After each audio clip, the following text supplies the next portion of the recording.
We will now proceed to the induction of new members by MAPPAS President Attorney Francis Et Lim. And this will be followed by the welcome remarks of President Gigi to proceed the speech presentation of our guest speaker.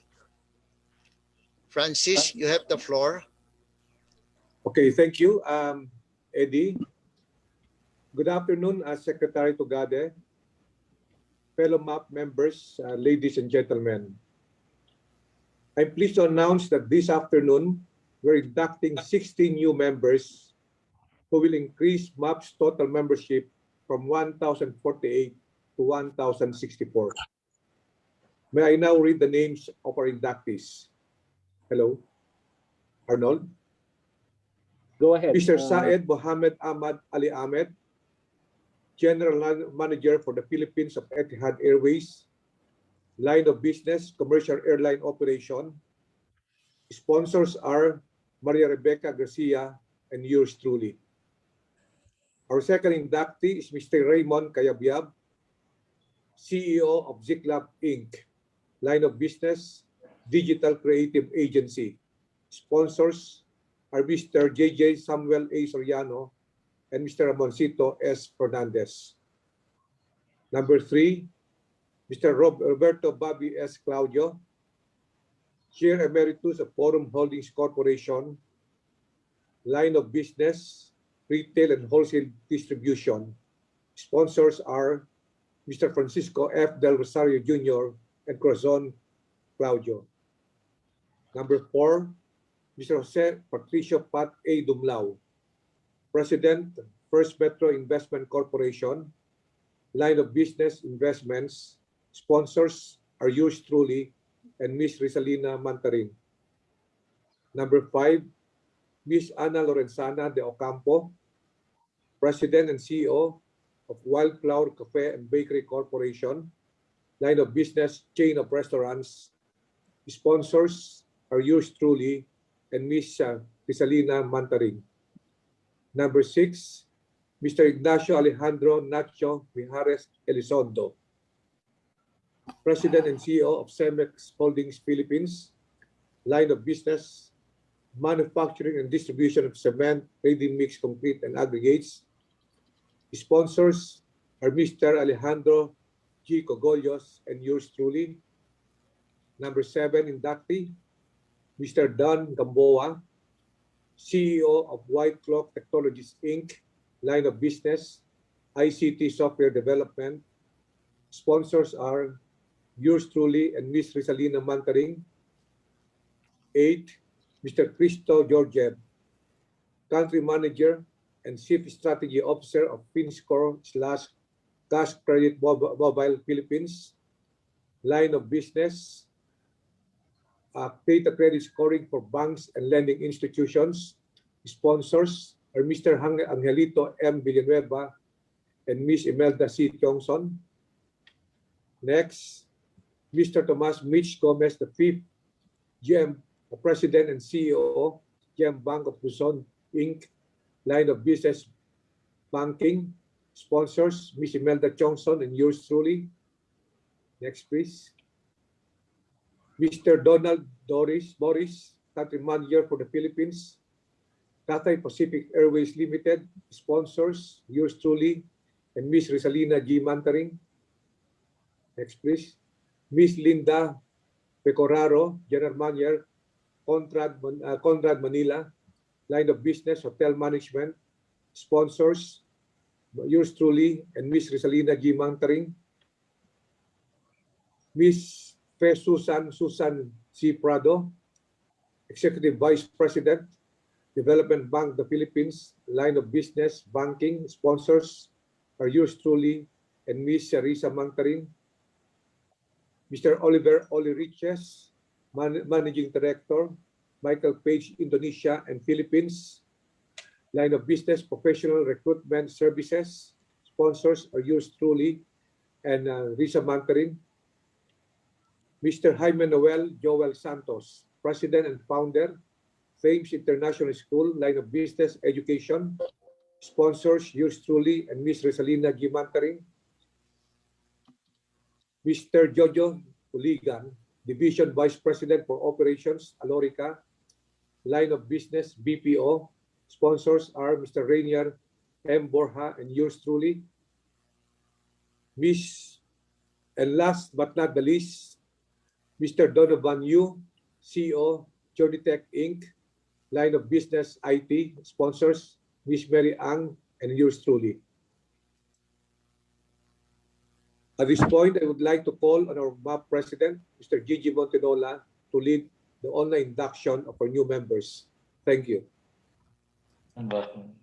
For all inductees, please turn on your mics and on a video, please. Okay, all inductees, please raise your right hand and repeat after me. I state your name. Santos Gomez. Do hereby solemnly pledge Do hereby solemnly pledge that I will perform well and faithfully that I will perform well and faithfully to the best of my ability to the best of my ability my duties as a regular member my duties as a regular member in order to contribute in order to contribute to the achievements of the to the achievement of the objectives of the Management Association of the Philippines. of the Management Association of the Philippines. So help me God. So help me God. Congratulations and welcome to the MAP, a very distinguished set and also well diversified. Some international, some female, some below 50, and others and everyone very accomplished. So congrats and welcome. Thank you. Thank you. Thank you. Thank you, everyone.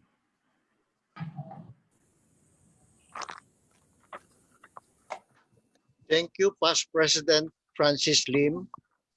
Let us now all give our new members a warm virtual welcome. Clap, clap, clap. Okay. At this point, I would like to request the President of MAP, who is the Chair of Far Eastern University, or FEU, Mr. Gigi Montinola, to deliver his welcome remarks. Secretary Arthur TUGADE, our distinguished guests from government, the diplomatic circle, the academe and media, our Board of Governors, fellow MAP members, dear friends, ladies and gentlemen, good afternoon.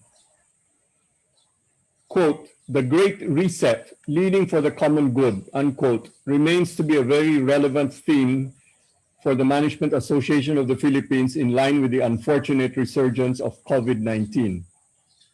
As we pursue MAP's mission of promoting management excellence for nation building, your board, as previously mentioned, has been focusing this year on the following 3 priority programs. Number 1, to safely reopen the economy. Number 2, to promote shared prosperity and excuse me, and ESG. And third, to enhance member benefits via best practice sharing. Specifically, we've been implementing a 5-point platform that covers the following crises: a health crisis, an economic crisis, a climate crisis, a learning crisis, and a social justice crisis. Today's general management meeting will address the economic crisis, since our speaker will talk about, quote, improving transportation in the country and initiatives on public transportation to enable the economy to safely reopen. Thanks to our hyperactive committee chairpersons, we have offset a loss of face-to-face meetings with a flurry of webinars to share knowledge and encourage discussion amongst our members on a wide variety of topics. So far, in only 5 months, we already have 46 webinars, or roughly 2 per week. May will be equally busy, Already in your Viber inboxes are invitations to a May 14 Health Committee webinar on a workforce vaccination program, a Future of Health Professions Education joint webinar on May 12, an original Filipino music lecture on May 19, and a LEAP-based energy systems model for Luzon on May 20. Upcoming general management meetings promise to be just as interesting. June 8 focuses on the environment with Deputy Speaker Lauren Legarda, Leader of Light Ilac Diaz, and other panelists in a discussion amongst passionate environmentalists with Chair Rak Kagarungan as moderator. July 13 will focus on corporate governance as we host a panel discussion on, quote, governance warriors, how independent directors create value.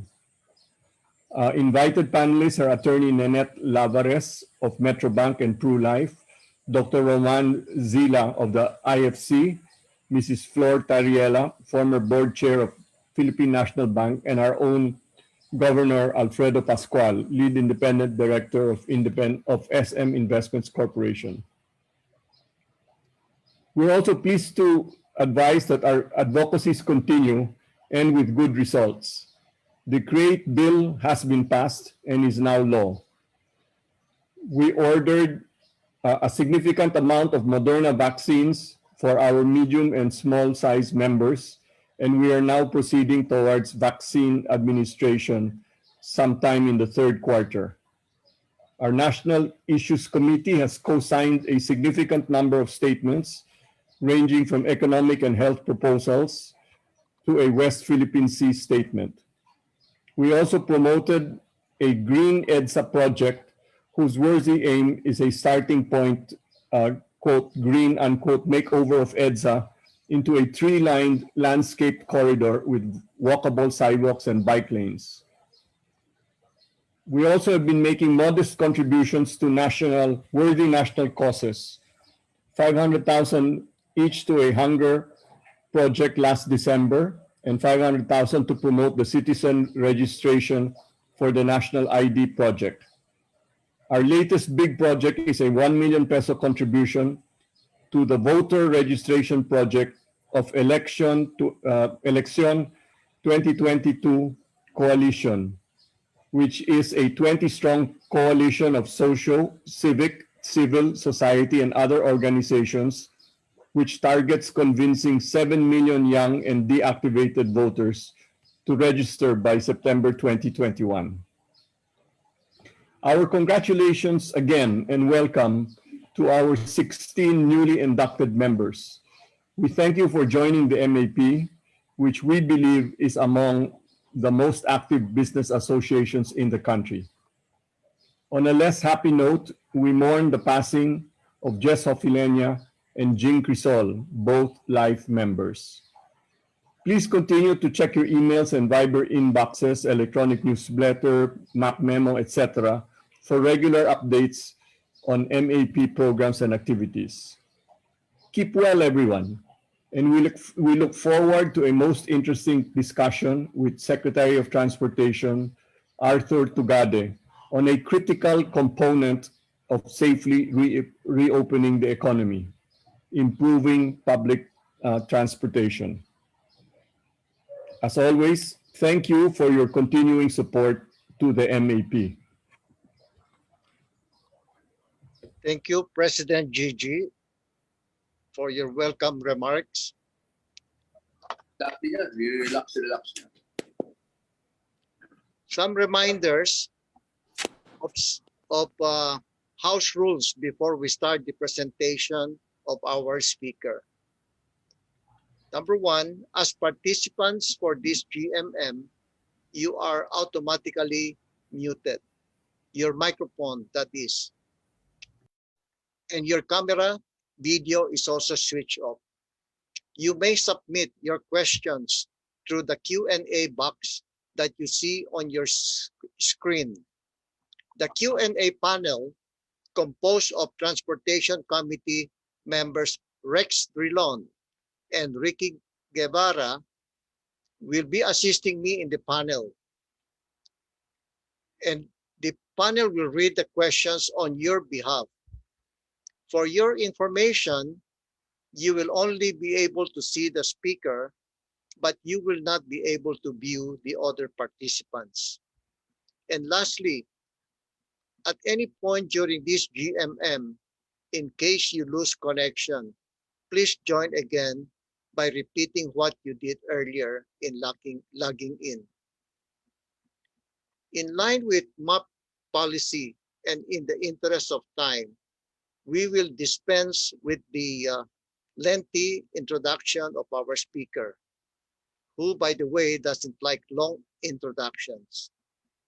Let me just preface his presentation by saying that our speaker has the distinction of presiding and overseeing the most massive land, sea, and air transportation infrastructure development program ever undertaken in our country's history.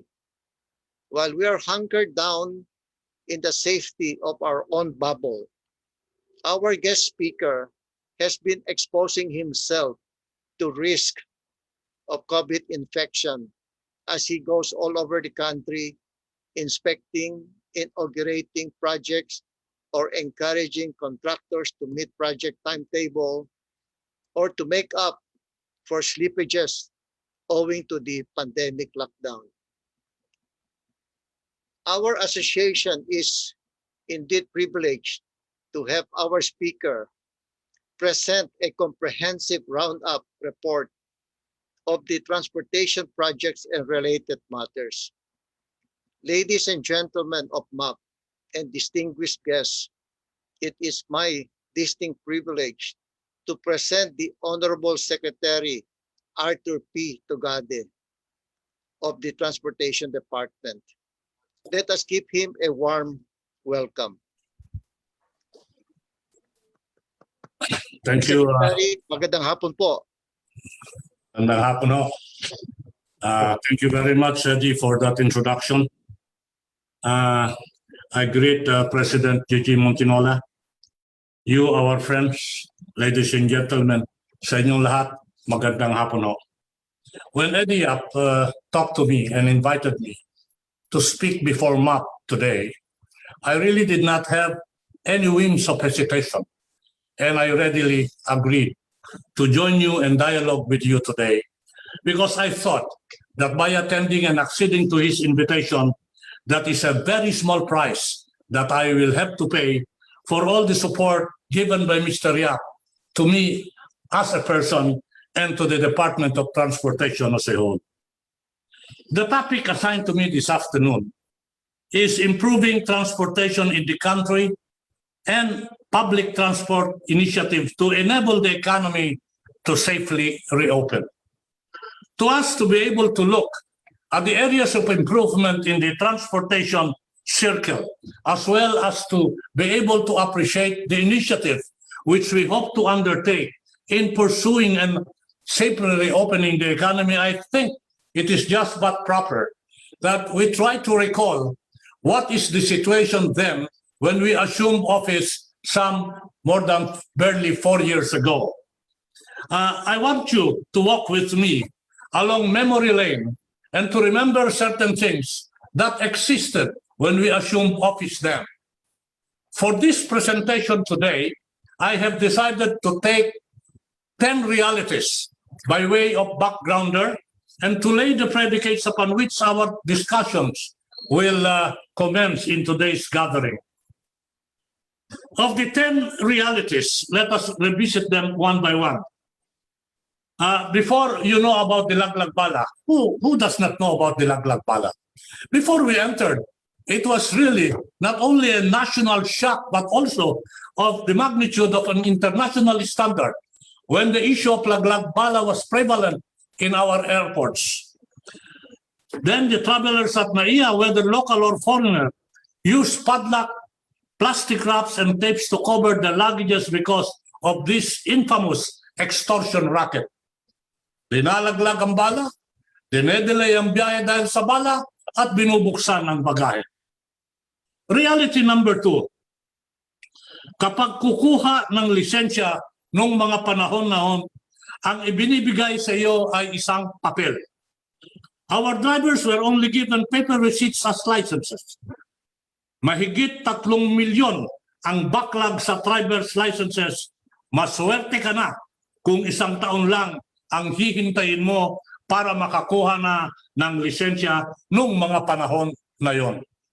Pangatlong realidad, dati pinagtatawanan ang ating bansa at sinabing ang Pilipinas ay isang republikang walang bala.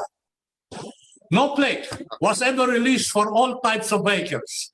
LTO even recorded an 8 million backlog on license plates from 2013 to mid-2016.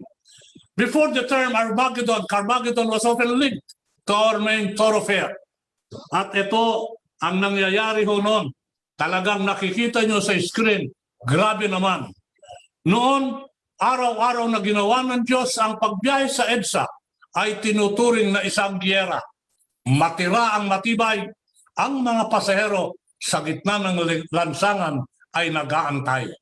Siksikan unahan tulakan. This was the name of the game. Matira ang matibay. Ligo ka sa paglabas ng bahay, papasok ka na lang, amoy pauwi ka na. The traffic congestion was worsened by the illegal terminals that pervaded and existed along EDSA. Reality number 5. Before MRT 3 was compared to the horror movie Train to Busan, hindi pa't nagkaroon pa ng derailment noong 2014 na kung saan sa top station, 38 na pasahero ang nasaktan at nasugatan.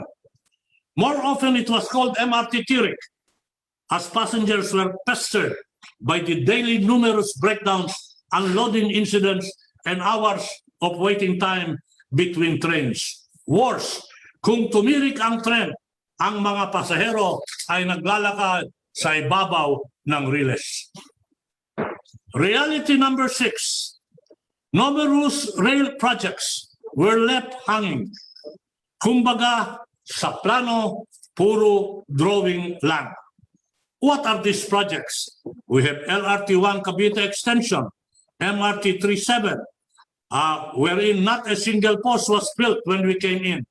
The common station, which was delayed for 9 years, and the Metro Manila subway, which was initially planned, listen to this, in 1973. Ang PNR, binata pa yata ako noon, huling nagkaroon ng bagong tren. Nabubuhay at tumatakbo tayo sa mga lumang tren. Recollection and reality number 7. From being one of the pioneers in establishing railroad network in Asia, ironically, we are now trailing behind. From more than 1,000-kilometer railroad network in the 1970s, our countries, when we assumed our country's operational railway length dramatically and drastically was reduced to 77 kilometers. Reality number 8. In calamity-stricken areas where seaports and airports were significantly, if not totally devastated, locals endured years of disregard as their gateways cannot function as they should be or expected to be. Examples on hand are the ports in Tacloban, the ports in Ormoc, and the ports in Bohol. Reality number 9. International airports have been left hanging for years with no significant progress at all, including the Bicol International Airport, which was delayed for 11 years. Mantakin mong 3 groundbreaking ang ginawa dito sa proyekto nito, pero hanggang ngayon at noon hindi man lang naitayo. Another example is the gateway in Bohol International Airport, whose feasibility study began in year 2000. Reality number 10. Our Philippine Coast Guard then operates with outdated and insufficient maritime security assets that are incapable of patrolling sea borders. Dagdag pa dyan, we only have 20% operational lighthouses all over the country when we took over. And now as we look back at these 10 realities for purposes of this meeting, ang tanong, nung pumasok kayo at merong 10 realidad na ganyan, ano na yung estado natin ngayon? Let us revisit the state one by one.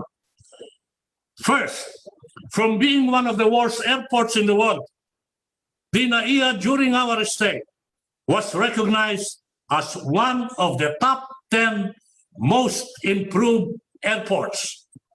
More importantly, the Laglagbayala scam has stopped, and other issues such as baggage theft and pilferage at the airports have also ceased to exist, as we have set stricter guidelines for baggage handlers. We are also continuously pushing for the rehabilitation of Naiya, including the rehabilitation of its runway and provision for brand new taxiway, which was done weeks after we have said and we have decided to stop the then unsolicited proposal that was offered. A state of affair number 2, we also said goodbye to the issuance of paper receipts at the Land Transportation Office as it began to roll out new driver's license card with 5-year validity. We have also addressed the 3 million backlog in 2016, and this year, drivers with good standing or those with no single traffic violation will be entitled with driver's license with 10 years validity. Kung dati 2 taon bago ka makakuha ng card, ngayon, ang lisensya mo ay makukuha mo sa parehas na araw. Pangatlo, kung dati tayo ay republikang walang plaka, ngayon may plaka na ho. This as the LTO has already been producing our vehicle license plate since 2018. The Lto Plate Making facility even features a high-tech plate making robot. Oho, noon ho, mga preso ang gumagawa ng mga plaka na puputulan ng kamay. Ngayon po, pumasyal kayo sa LTO at makikita ninyo yung tinatawag namin na EDUARDO that can produce up to 5,600 plates in an 8-hour shift per day. Number 4, from disorganized loading and unloading areas, which further contributes to the heavy traffic, we now have dedicated lanes for public utility buses. Amid the pandemic, the DOTr joined forces with the Metro Manila Development Authority and the Department of Public Works and Highways to give you the EDSA busway. Now, through the EDSA busway, travel time from Monumento to Pasay is significantly reduced from nearly 3 hours to only 45 to 50 minutes. Pero po, ang sabi nila, TUGADE, talaga namang walang traffic sa EDSA dahil may pandemya. Ang sinabi ko po, maski na ho nung pandemya, may traffic. The pandemic may have resulted in less congestion, but with the help and support of the MMDA and the completion of other crucial projects to its traffic flow, such as the Skyway 3 of the Department of Public Works, solutions are coming together to address the perennial traffic in EDSA. Hindi po namin sinasabi na nawala yung traffic sa EDSA kasi po nandiyan yung ginagawa natin sa EDSA busway. Hindi po. Naibsan at nabawasan yung traffic pagkat sabing solusyon ang ibinigay at iniatang sa publiko. Nandiyan ho yung Skyway 3 ng Department of Public Works. Nandiyan ho yung enlightened enforcement ng MMDA, ng IAC, ng kapulisan, ng mga LGU, LTFRB at LTO, at nandiyan ho yung EDSA busway. Ito po, samot-saring nagsama-sama upang mabawasan ang congestion sa EDSA. Ayan yung ipakita namin sa inyo yung video. Nakuha noong November 2022. While Metro Manila is under GCQ, this will validate claims that there is no more traffic due to the pandemic. Truth is, there is still traffic. However, the system is now made more organized. And there is now a proper area for loading and unloading of passengers while travel time has also gotten faster. Ito po yung video makikita ninyo. Mabuti na lang ho at merong masukid na taga-suporta sa katawan ni Mr. Yap. Thank you for advocating for our project and supporting every initiative that will finally transform and reform our transport system. We also have other supporters, such as our esteemed private sector partners in the mall industry. Because of their commitment, we will now conduct the groundbreaking of the EDSA busway bridge and concourse in the coming days. This will not only beautify the landscape of EDSA, it will add to really decongesting and assuring a smoother flow of traffic. Number 5, apart from the busway, we have also started the establishment of bike lane. These bike lane networks are intended to promote active transportation and to ensure the safety of cyclists and other users. Ang sabi mo nila, ito ba daw yung bike lane na ginagawa? Tama na ho ba ito? Hindi po. Inuumpisa lang ho namin yung paggawa ng mga bike lane. To date, 296 kilometers of bike lanes have been completed with pavement markings, bollards, curbs, and solar studs. Noong nakarang linggo ho, ako'y nagpunta sa Cebu na kung saan pinasinayang ko yung bike lane na aming itinatayo sa Cebu. Natapos ho namin ang 2.3 kilometers at Hangarin. Matapos ang 100 kilometers of bike lane sa Cebu by the end of this month. Hangarin ho namin na sa aming pagtatapos ng mga bike lane ngayon ng 296. Hangarin po namin na matapos before the end of this year 535 kilometers of bike lanes in Metro Manila, Cebu, and Davao.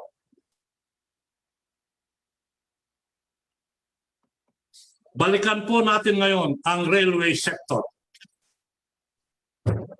Pang-anim, nakabalita na ho ba kayo na pagtigil at trail derailment or unloading incident sa MRT3? Wala po.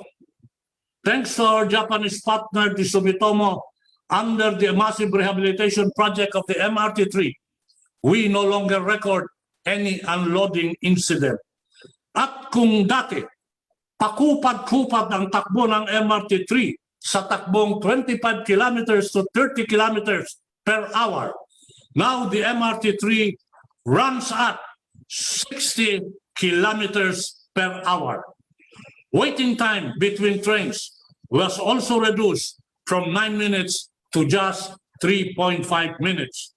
And an all-time high 23 trains are currently operating and running to serve the passengers from merely 10 to 15 trains during that time. As we have made it faster, we also made it cooler with the new air conditioning units that have been successfully installed. Kung dati ang reklamo ay napakainit ng MRT3, ang reklamo sobrang lamig na ang MRT3 at kung pwede raw mag-supply na ako ng mga sweater. Under the massive rehabilitation, we have also completed the rail replacement to provide a smooth ride. All escalators and elevators sa MRT3, Mr. Edia, are now fully operational. Status number 7, to address backlog in infrastructure development, the DOTr closed year 2020 with 34 awarded railway contracts, and we expect to add 20 more contracts before we step down in 2022. Compared to only 9 railway contracts when we took over in 2016, this improvement, please agree with me, is already a huge investment towards delivering the big ticket railway projects all over the country. Reality number 8. After years or even decades of delay, we are now working towards the delivery of the following vital infrastructure project.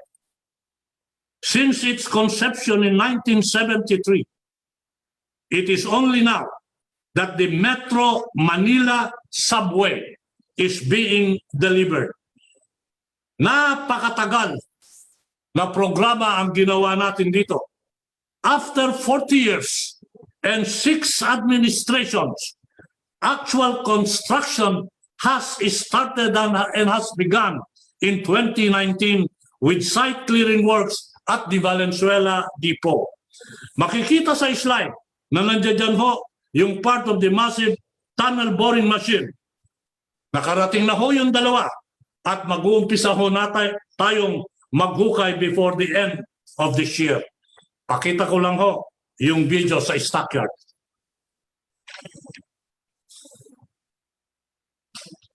Before 2021 ends, we will finally begin underground works for the subway.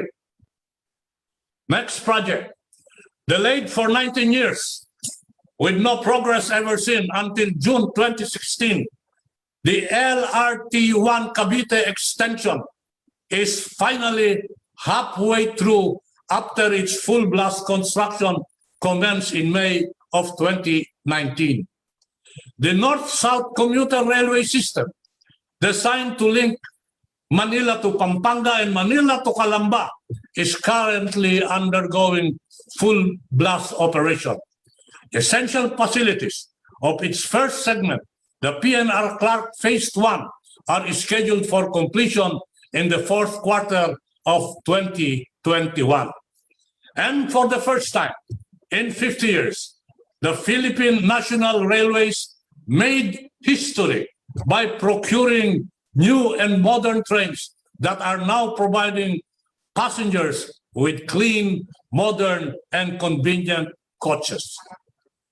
The MRT-7 project, wherein not a single post was built until 2016, is now more than halfway complete. The Mindanao Railway project, first conceived in the early 1950s, which did not even have a feasibility study nor contract until 2016, has already been approved by the NEDA board. This year, the riding public can experience a new way of travel as 2 big ticket projects are set for completion. Ang una ho, yung LRT2 East Extension Project. By June of this year, 2 additional stations will be operational in Makati, in Marikina, and Antipolo. We will have a formal inauguration of this railway project in June of this year. The second one, maybe you will remember, the Common Station. Another project delayed for 9 years will be partially operable by the fourth quarter of 2021. Flash on the screen, you will see what has been done in relation to the completed atrium.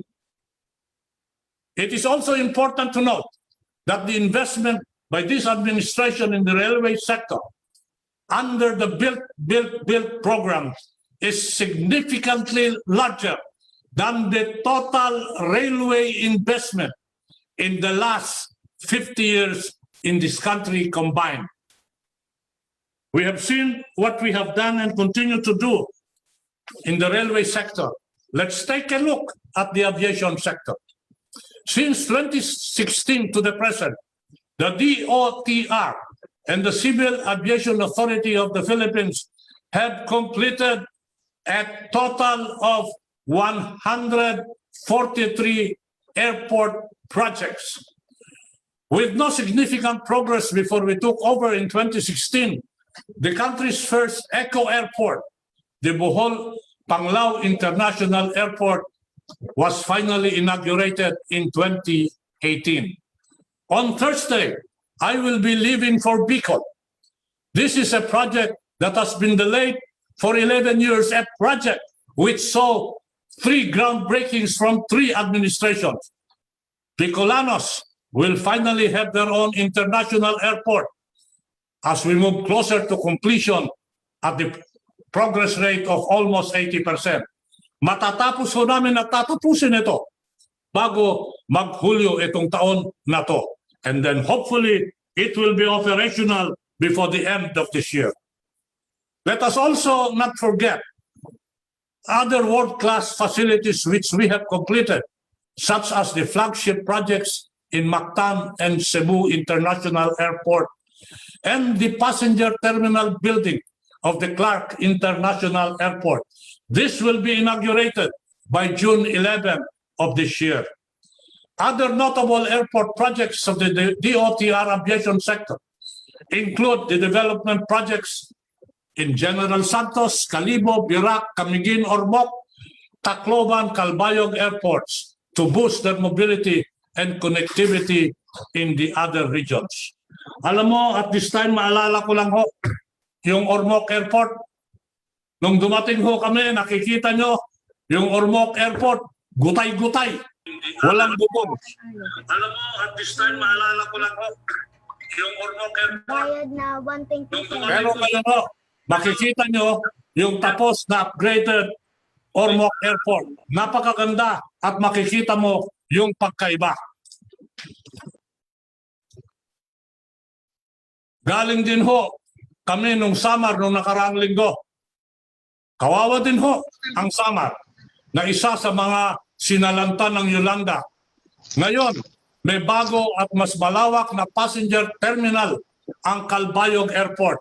Yan ho, makikita nyo yung noon at yung ngayon. Makikita nyo yung todo-todong pagbabago. Noon, kadiri yung terminal. Marumi, masikip, kakaunti lang ang taong pwedeng sumakay at pumunta ron. Napakabaho ng tinatawag na palikuran, pero ngayon, relax ka, komportable ang mga pasahero. And we are not just improving the infrastructure, but we are also opening doors for employment opportunities. For Calbayog Airport, halimbawa, development project alone, we were able to generate over 1,500 jobs. And further, to promote the aviation safety, we have established the Communication, Navigation, Surveillance, Air Traffic Management System. Alam nyo ba, nung nag-assume ho kami, ang radar lang sa Pilipinas ay 3. Ngayon ho, ang radar sa Pilipinas ay 13. 10 ang naidagdag namin in barely 4 years of our stay in the Duterte administration.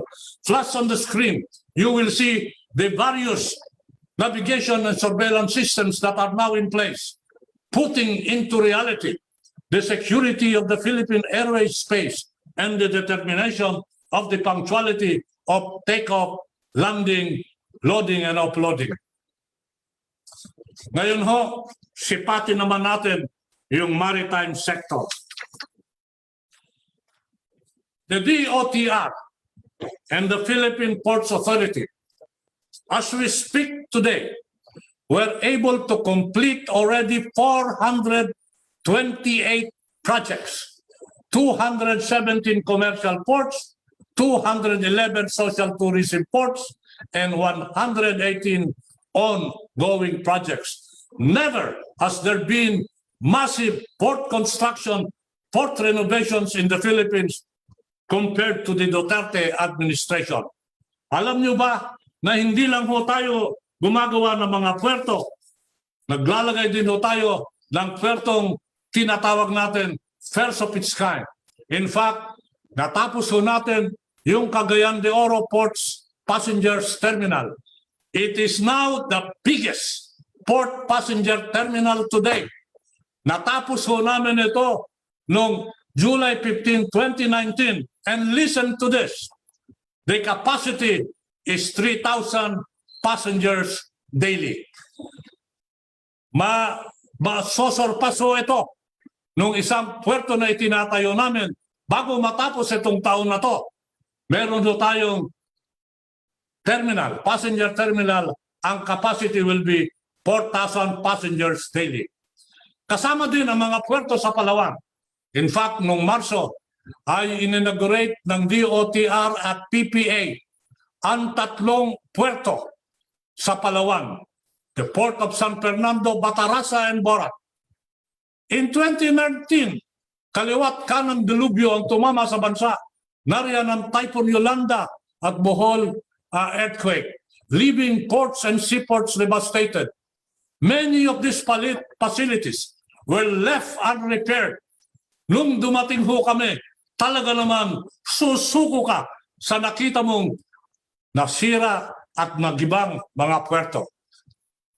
I went to Bohol last month when we inaugurated the new terminal building of the Tacbilaran Bohol and inspected the development of Maribohok Port. Noong 2017, una kong nakitang nawasak ang Maribohok Port. Talaga namang masalimot ang estado niya. Ngayon ho, tapos na at makikita nyo sa screen, pwede ho namin inaugurate nito pagpasok ng buwan na darating. Kasama rin sa aming inaayos sa Bohol ay ang yung Tubigon Port na noon ay wasak at napabayaan. Ngayon, napakaganda na po ng Tubigon Port. Meron din kaming mga pinasinayan na proyekto sa Quezon. Ito po ang matapos nating port operations sa Lucena. Tatapusin ho namin ito bago matapos ang taon na to. On maritime safety, for only 113 in 2014, the Philippine Coast Guard has hugely increased the number of operational lighthouses to 600 as of March 2021. To further defend the maritime integrity of the nation against security threats, our Coast Guard continue with its maritime capability enhancement initiatives.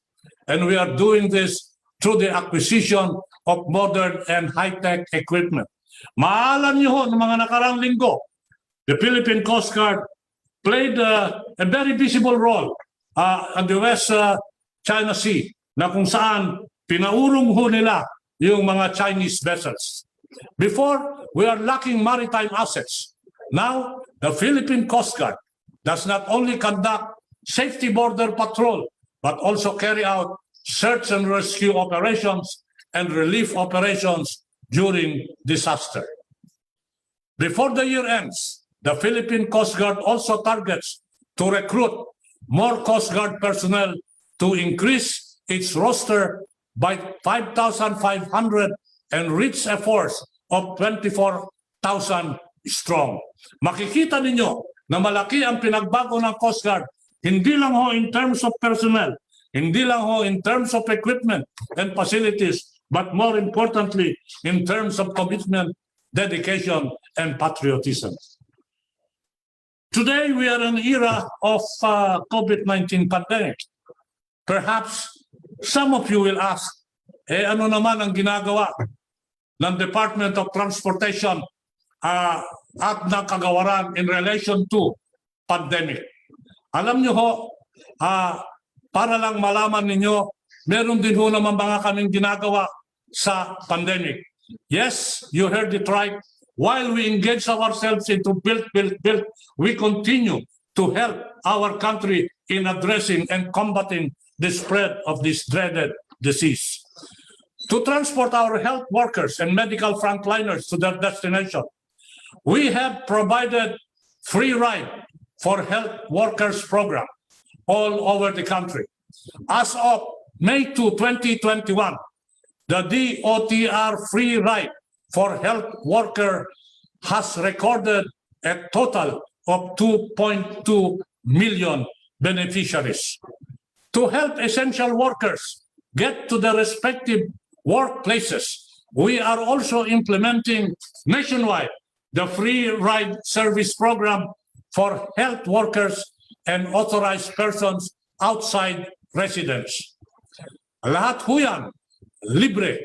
And as we speak today, ang nakagamit na ho nitong free ridership for APOR and workers for essential services, umabot na po ng 5 million. Speaking of service contracting, naiintindihan ho natin ng marami ang ating mga kababayan Chupet na nawalan ng trabaho dahil sa pandemya. That's why we are urging them to register to service contracting program which aims to give them financial incentives on a per kilometer run basis. Ibig sabihin ho, may sakay o wala, sila ay kikita dahil bayad sila ng gobyerno kada kilometrong takbo. Ibig sabihin ho, aandar at the designated time, at the designated place, yung mga buses at mga sasakyan. Malaking tulong ho ito sa ating mga kababayan ngayon sa panahon ng pandemya. Alam niyo ho, noong isang linggo, may lumapit sa akin na isang kawani at nagpasalamat. Ang sabi sa akin, Secretary, pwede ho bang magpasalamat? Ang sabi ko, anong pasasalamatan niyo po? Ang sabi, ako ho, nakikinabang sa free ride ngayon.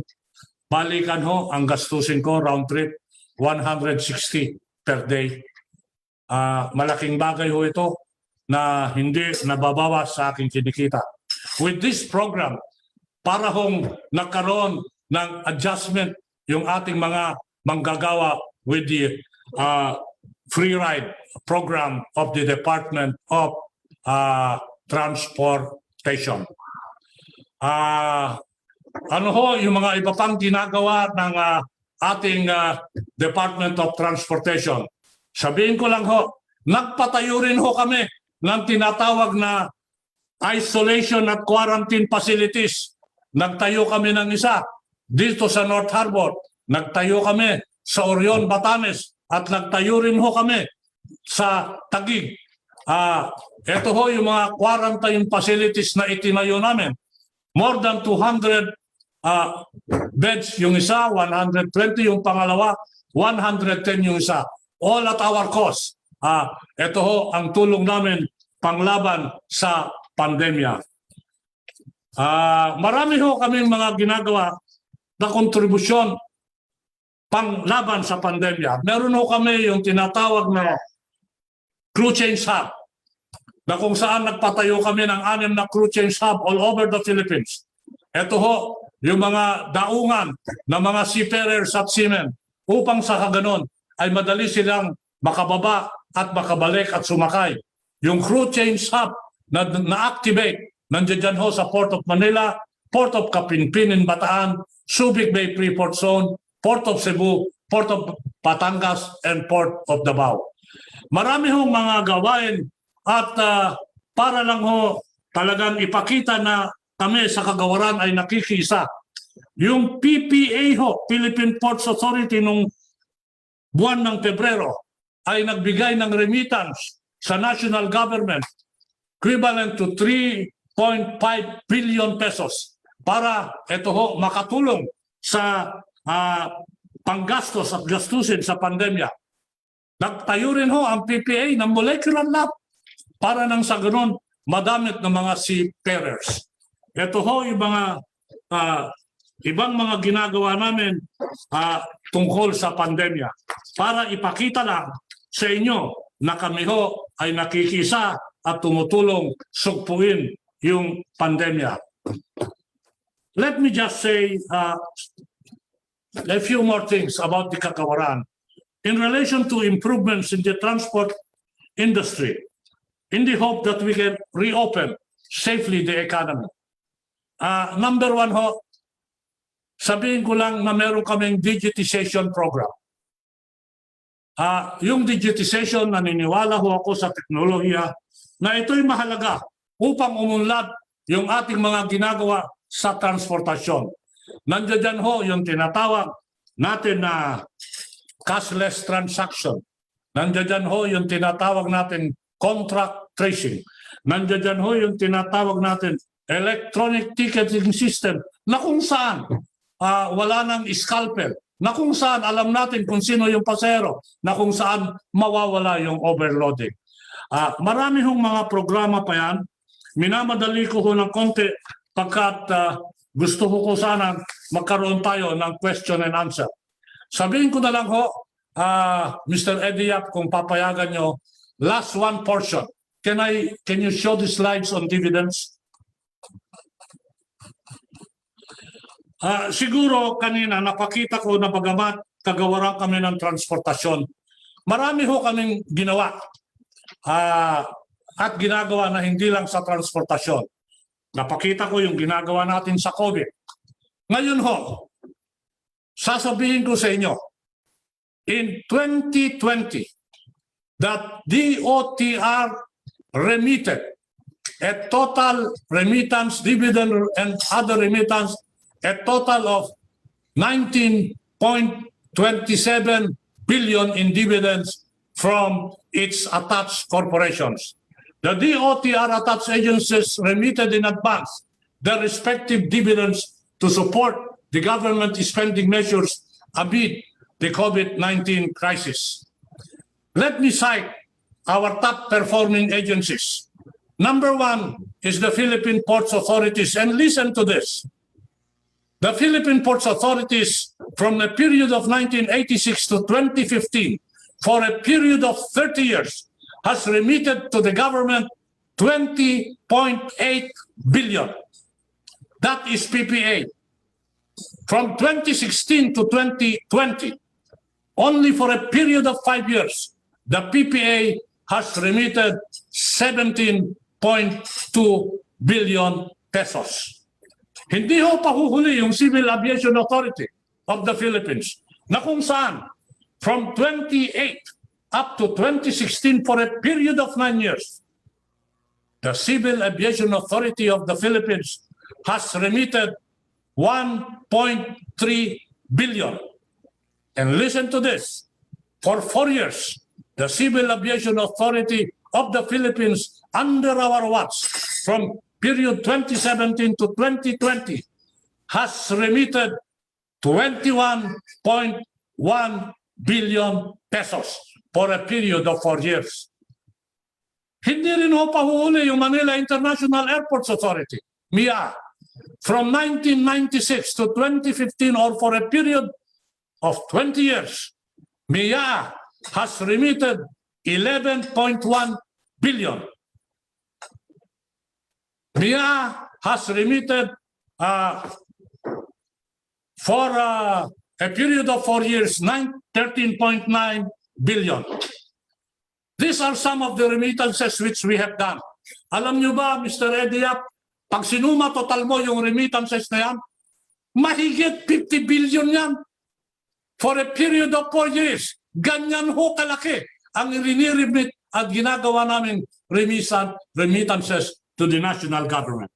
Napakita ko sa inyo yung mga ginagawa at nagagawa natin bagamat madaming problema nung tayo ay pumasok.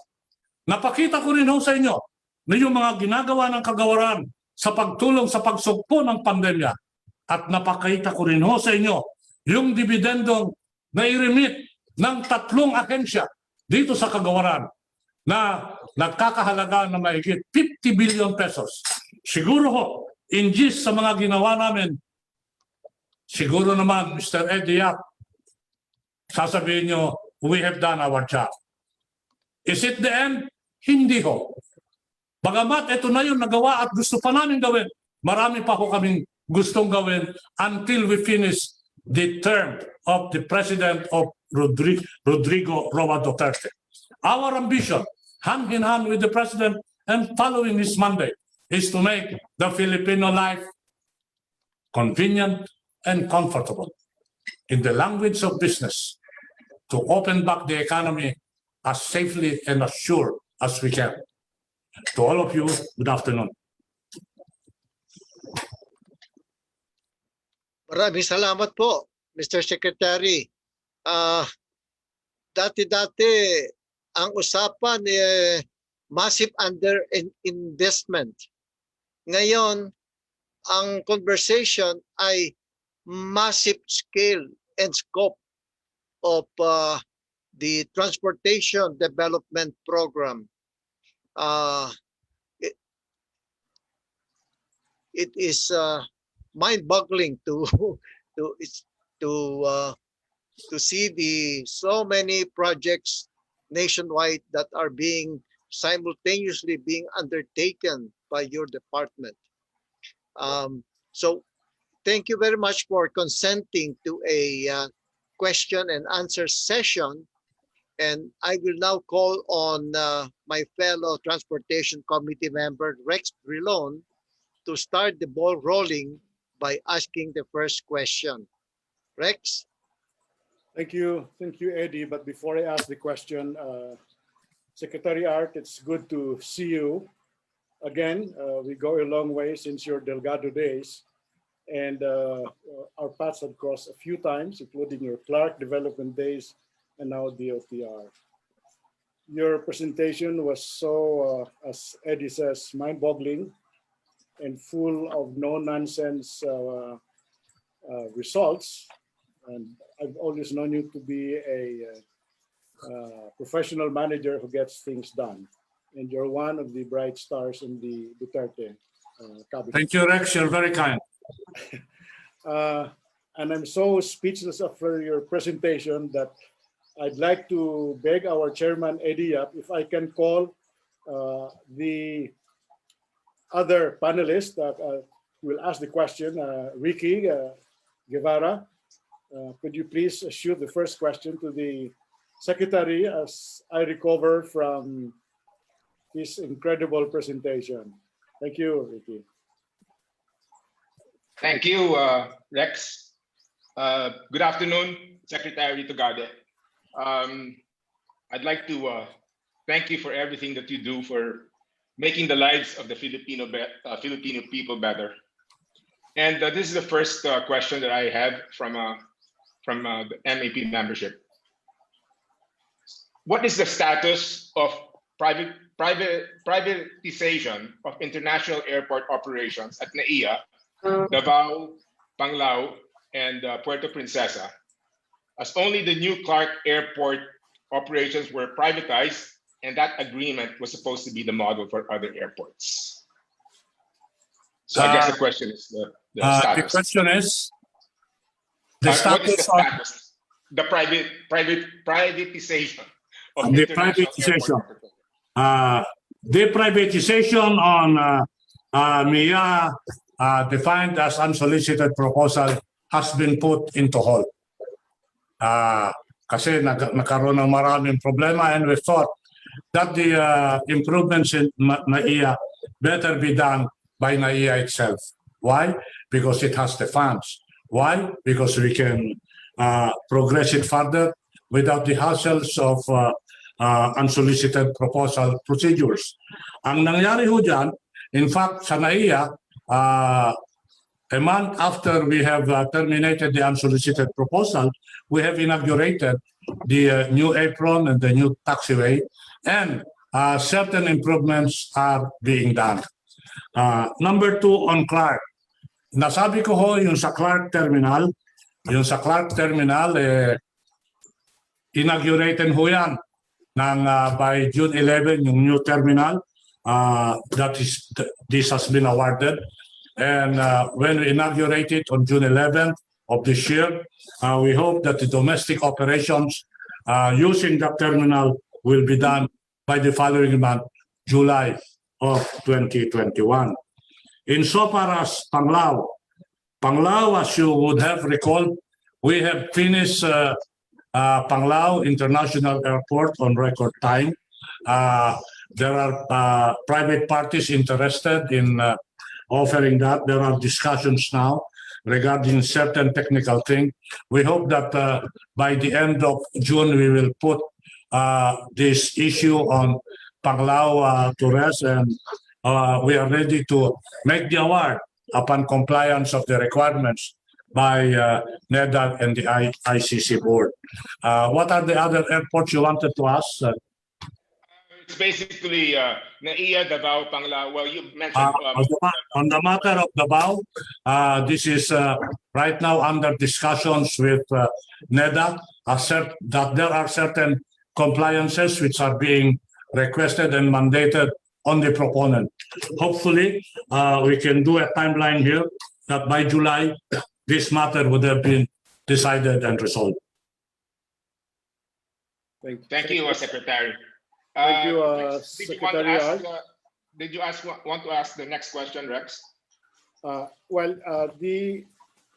our former president and MAP, Riza Mantari, shared with us an article written by an urban economist, and I'd like to share this with the secretary. We recognize the fact that you have done a lot for your sector, Secretary Art, but there are other stakeholders involved in the transport sector. While you are beefing up the support facilities in our airports and seaports, we also know that airlines are losing heavily. Philippine Airlines, our flagship airline, is filing for Chapter 11.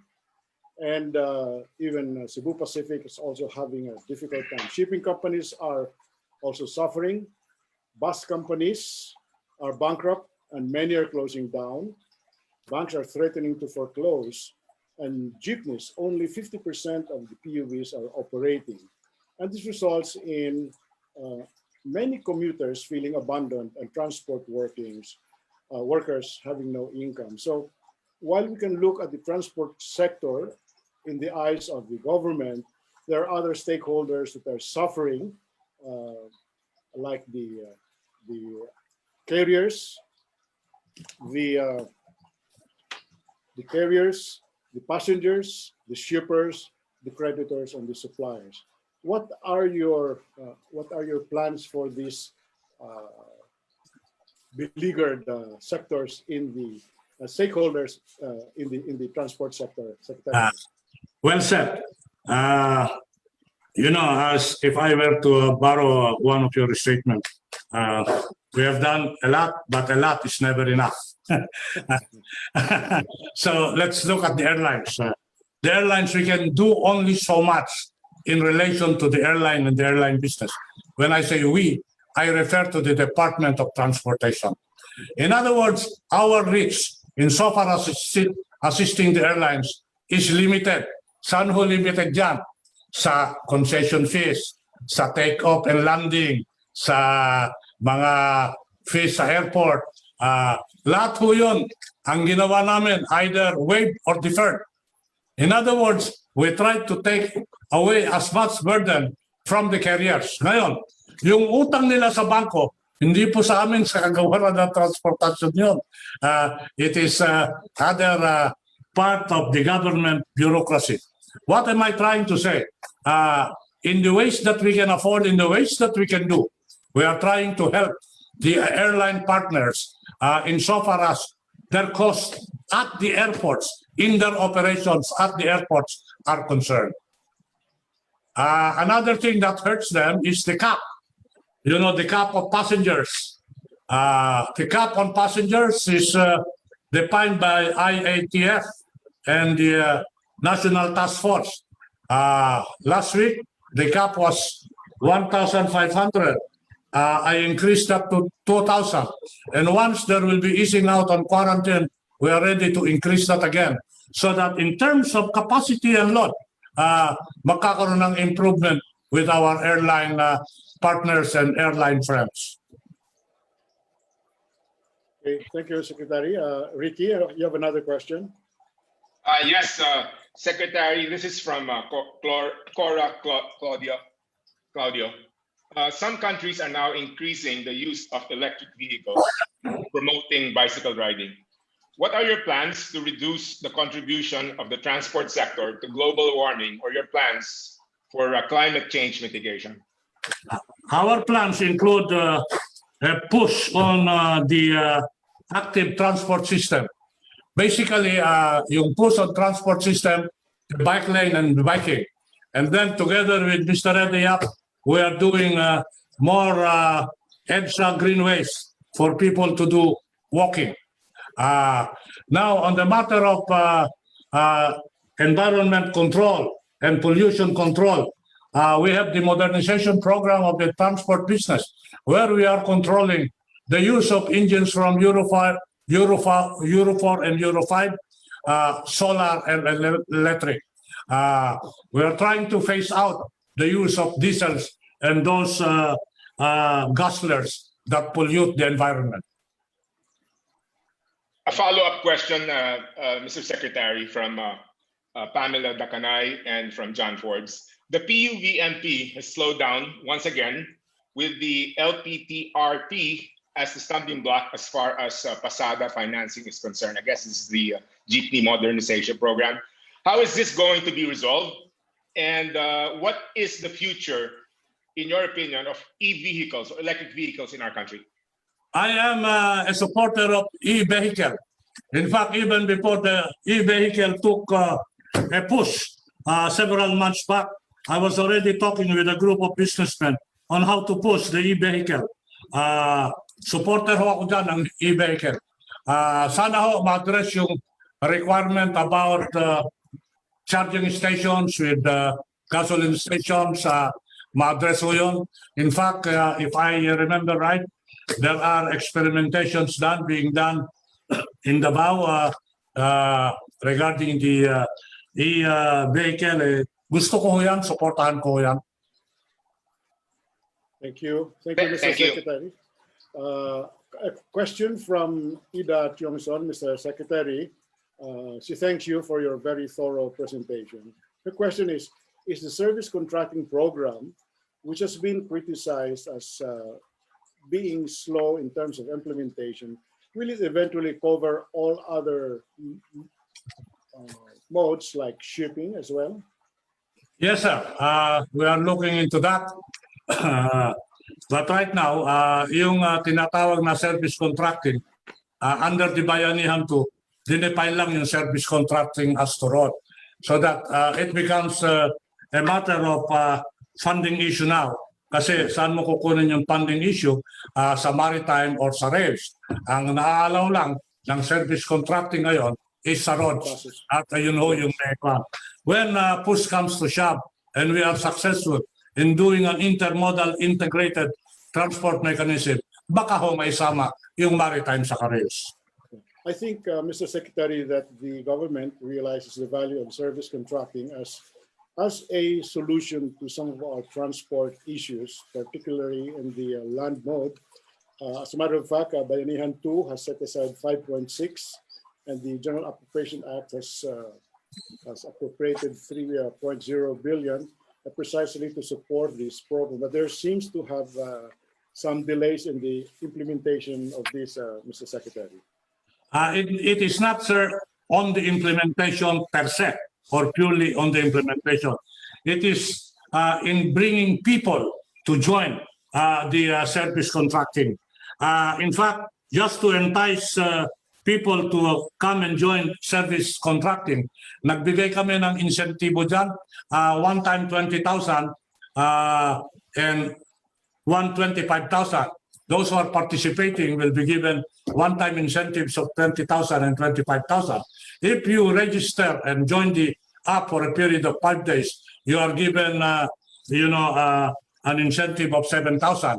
Hopefully, when we do this, in the next 2-3 weeks, we'll do some dramatic changes. Just to cite to you example, tinatarget ho namin sa PUB yung mga service contracting, mga abot ng 60,000. As we speak today, mga 35,000 pa yun. But we are not giving up. We are trying to entice people to come in. When you try to change system, it is not easy as it looks. It requires a lot of patience and convincing for people to join. Yeah. Thank you, Mr. Secretary. But 35,000 is a long way to go because I think your target is to bring in about 170,000. That's correct, sir. Initially, we do mga 65 and 35 lang ngayon. Matumal. Hopefully, with the incentive program we are trying to bring in, will be helpful. Also, another issue is, of course, the modernized features that we require of the bus and the jeepneys. What are your thoughts on congestion pricing, Mr. Secretary, especially in the congested corridors of Metro Manila? I agree. That is one matter which we are looking to, following the experience and the things that are being done in other domains. It is under study, sir. Okay, thank you, Secretary Art. Ricky, do you have more questions from the yes, I have 2 more questions, Mr. Secretary. This one's coming from Donovan Yu. My question is regarding PNR. May I ask if there is a move to modernize its ticketing and monitoring system, as we notice it's behind the MRT lines? By the way, we are one of the AFCS provider in the market. Una ho, there's a move. In fact, we are pushing. In fact, there are certain stations na okay na sila. We have the automated ticketing system, and this is being pushed right now. Even as we speak right now, that is being implemented and done in many stations. So that our improvement approaches with PNR is not only limited to buying new coaches or new trains, but also in digitizing. And one of digitization is doing the automated ticketing, as well as the built-in contact tracing in the automated system that is being done. Follow-up question related to digitization of DOTr, Mr. Secretary. The tollway roads RFID matter of standardization, is this being addressed already so that you only have one RFID pass nationwide? Yes, sir. This is being addressed. In fact, if you will note, there are three toll operators, basic. If I can mention the names, Ayala, the Pangilinan Group, and the Ramon Ang. Iba-ibang sistema yan. Yung Ayala, pareho na kay Ramon Ang. Ayaw ko yung ibang sistema sa North, ibang sistema sa South. Gusto ko integrated. One interoperable toll operating system. Are there efforts to achieve this? Yes, there are. In fact, there are already certain phases na integratable. Hopefully we can do this. Nahirapan lang sa cost portion. But hopefully this will be resolved too before the end of this year with the cooperation of all. And then we will have an integrated interoperable tollway system. Mapapabilis po yan kasi walang antayan. Yeah, Mr. Secretary, thank you. One of the first speakers in MAP when the Duterte government came in 2016 was the former NEDA Director General Ernie Pernia. And in that GMM of MAP at the time, he was asked the question whether there's a possibility for the new administration to adopt the NEDA-generated project called the Ambition Natin 2040, which is a vision of the Philippines 2040. And true enough, a few months after the speech of Director General Pernia, the president came out in October of 2016, an executive order mandating all NGAs, LGUs, GOCCs to craft their own roadmaps up to year 2040 aligned with the Ambition Natin 2040. Has the Department of Transportation and its attached agencies, including the GOCCs, have they all crafted their roadmaps until the year 2040 in compliance with the Presidential Executive Order, Mr. Secretary? Very good question. Yes, sir. In fact, I have designed and tried to formulate a 30 years roadmap purely on transportation. 30 years roadmap to cover 5 presidents, 6 years. I have designed a program na itong roadmap po na ito will be legislated. Even the funding source will be legislated para every year pabago-bago. Kaya lang, dapat tinutulak ko na ngayon this year yan. Nagkaroon ng pandemya, boss. Kaya na-shelf muna. But I can share with you, I have some UP, members of the UP Academy helping me here, drawing up the 30 years transportation roadmap. Yung pandemya, buwisit ito. Pati ang programa ko na yan, na-delay. You know? Well, it's good to know, Mr. Secretary, but as you know, you can always call on us in the Institute for Solidarity in Asia to help you develop that roadmap. We've done yes, that sir. for I am Marina. ready to sit down with you. Kung hindi man umusad sa Kongreso to, iwan ko yung hard papers. You Because understand? this will be your legacy to the country. I wanted that to be my legacy, Rex. The 30 years transportation roadmap. Yes. Thank you. And may I reserve the last question for our indefatigable, hardworking chairman, Mr. Eddie Yap. You have some questions for the secretary before we wind up. It's 5 minutes to Yes. 2. Thank you, Rex. Thank you for ably handling the Q&A session. Well, I have reserved my comments and my question because I wanted to see what the audience will be asking. Now, there is one very significant and transformational reform measure undertaken by the Department of Transportation and its attached agencies. You know, Mr. Secretary, you have so many projects that you overlooked to mention one, as I said, which is considered transformational. In fact, that was the front page headline story of the Philippine Daily Inquirer last May 31. It's emblazoned the headline that the bus transportation system is transformational, and uh, they consist of franchise rationalization, route rationalization, including the carousel line. Now, these rationalization programs complemented the EDSA busway to the extent that it has made public transportation more efficient. Now, I think the public doesn't understand too much about this reform to the extent that some attribute the improvement to the pandemic, the reduce. Yun daw ang dahilan. Dahil hindi nila alam na meron kayong ginawang reforma, which I mentioned a while ago. No? So perhaps you would like to expound on this para maintindihan yung publiko. Yeah, for me to be able to explain this, it will take another hour or so. But let me say two things. Number one, thank you, Eddie, for coming to my rescue once again. Yes, we are doing transformational changes from the point of routes rationalization and franchise consolidation. Dati-dati ho, maraming franchise all over. Gusto ko namin magkaroon ng franchise consolidation para merong master franchise consolidator.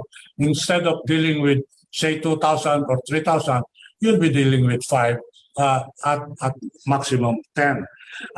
Yung ruta ho, talagang sige-sige yung programa namin dyan. It is calculated, it is gradual, and it is program. Yung sinasabi ho nila na sige-sige itulak, pa-operate mo lahat, hindi ho natin magawa ngayon yun. Kasi merong tinatawag na limited capacity mandate ang IATF dictated by our quarantine classification. There are 3 things na nagtutugma dyan. Yung route rationalization, yung franchise consolidation, at yung EDSA carousel na nakikita nyo ho ngayon. Nakikita nyo, wala na ho sa kanan yung bus. Linagay natin sa kaliwa. Dati, pag nasa kanan niya, paengkang-engkang dyan. And it caused a lot of traffic. Ngayon, ilinipat ho natin, at linagay sa kaliwa. Yun ho yung mga bagay-bagay na ginagawa natin. Siguro, invite me again for another 1-hour talk. And I will just talk on franchise consolidation, route rationalization, and EDSA busway. Maraming salamat po, Mr. Secretary. This is such an enlightening and informative session that we have with you. And thank you for offering to be with us again in the future. Now, actually, we had Assistant Secretary Alberto Bertson Singh over a month ago to talk about land transportation matters. And he explained to us the improvements in the land transportation sector, including the buses, and the MRT3. Now, we are continuously keeping tabs on developments in land transportation because, as President Gigi said, this is essential for the economy to reopen.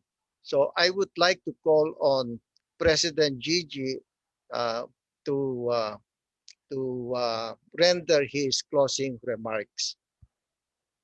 Well, thank you very much, Secretary Tugade. Quite an impressive historical presentation of the before and after. And then what I also particularly appreciated was your 50 billion pesos in dividends to the national government. So instead of just getting money to do all of the projects you had, you're also helping contribute. And then finally, your very direct and practical answers to the questions that have been raised. No? As you've said, you've done a lot. There's still some things that you have to do. But on behalf of the Management Association of the Philippines, thank you for allowing us to listen to your view of all of the things you've done and to wish you luck in the future. So thank you. Okay, you. before, may I request that everybody please stay? We will have photo ops.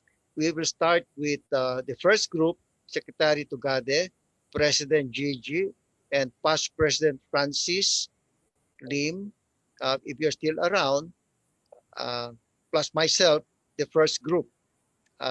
Arnold, will you please take charge of the camera? Okay. Joanna, please. Apat muna kami. The first group, si Secretary Tugade, si President Gigi, is Francis still around? Kung wala, tatlo muna kami, and then to be followed by Rex and Ricky joining us. Joanna, please spotlight on the three, then take screenshots. Yes.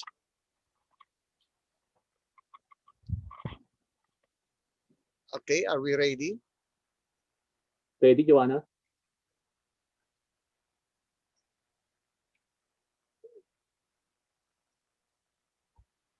Gigi, Joanna, Gigi, at Gigi, and Secretary Tugade. Yes. Okay, ready? Yeah. The And five then, of you. okay, 2, 3, another one, 1, 2, 3, last one. 1, 2, 3. Joanna, this time take out Ricky and Rex. and then we will ask everybody to join us. Arnold, sama mo silang lahat. Okay, the three of you, please. 1, 2, 3. Another one, please. 1, 2, 3. Last one. 1, 2, 3. Then Joanna, take a gallery view. Then take screenshots.